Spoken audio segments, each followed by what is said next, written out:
I saw this story and I thought to myself, this is incredible. Keith Olbermann's brain is broken. Like, he actually is so fundamentally, I think, lost it.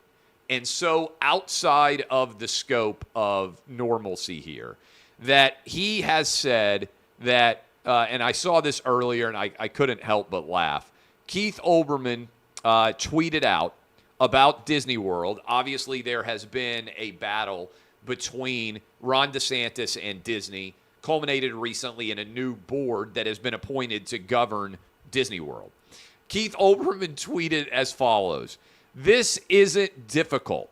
Move all the irreplaceable items out of the current Disney World, rebuild in the Carolinas or Puerto Rico, then invite Governor Ron DeSantis to Disney's Orlando facility and burn the place down while he watches." This is Keith Olbermann.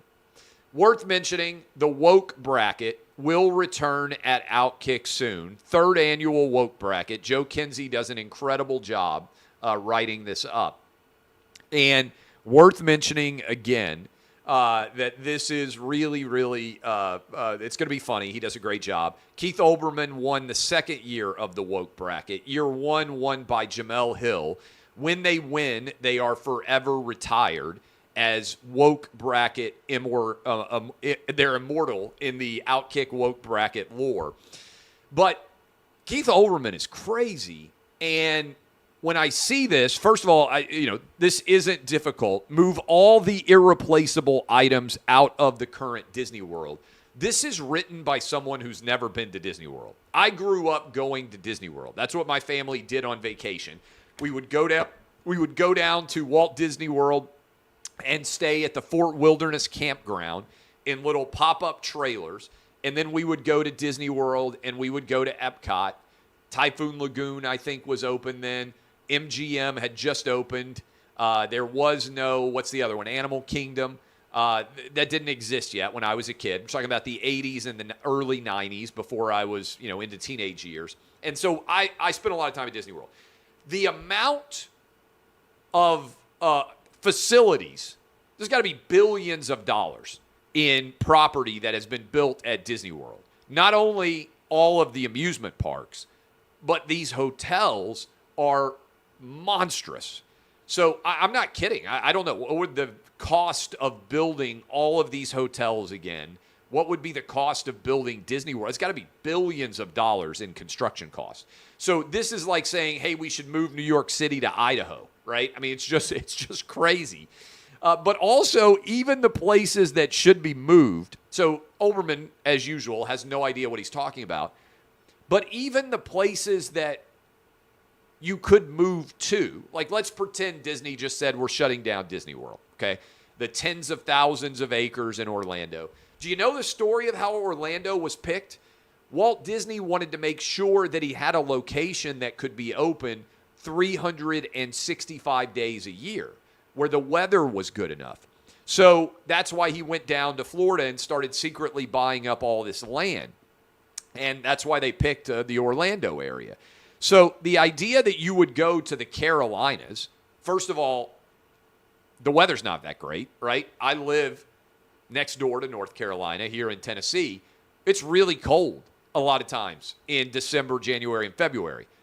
I used to go to Opryland. Rest in peace. I wish I could pour out a drink to Opryland. Maybe the greatest thing that Nashville has ever given up in the history of the city. I mean, just an indefensible decision to shut down Opryland theme park for anybody that used to go there as a kid. Get dropped off there, $50 entire year park pass. If your parents both worked as mine did, it was like basically a daycare. You get dropped off there in 5th or 6th grade. You run around. You get a slice of pizza. You ride roller coasters. It was amazing, all right? But the idea that you could relocate, it wasn't open year-round because the weather's not perfect. The idea that you could relocate to the Carolinas is crazy. Puerto Rico? Puerto freaking Rico? One of the reasons why Disney World is at least somewhat affordable is because so many people on the East Coast and in the middle part of the country can drive to Orlando. We always drove.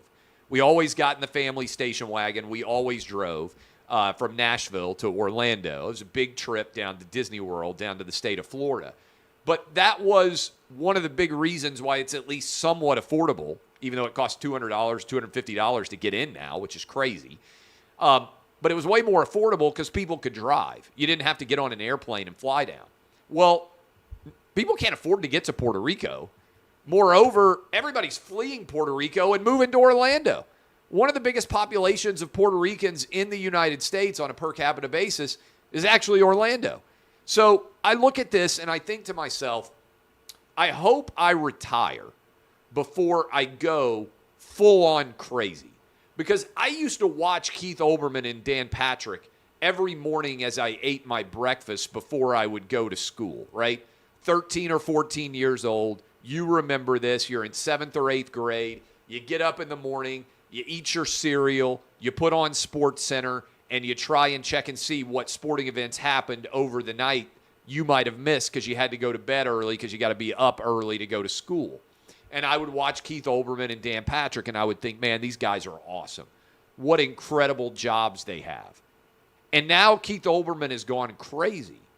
Now, I think partly it's because he's over 50. I don't know. He may be 60 now. And he doesn't have a family. He doesn't have any kids. He lives alone by himself in New York City. And I think when you're a guy, it's general thesis, when you're a guy and you're over the age of 50 and you've never been married and you don't have kids, you go crazy. This is my theory, right? Maybe there are some guys out there, never been married, never had kids. They are perfectly sane. You get so self-obsessed in your head that you lose control of everything.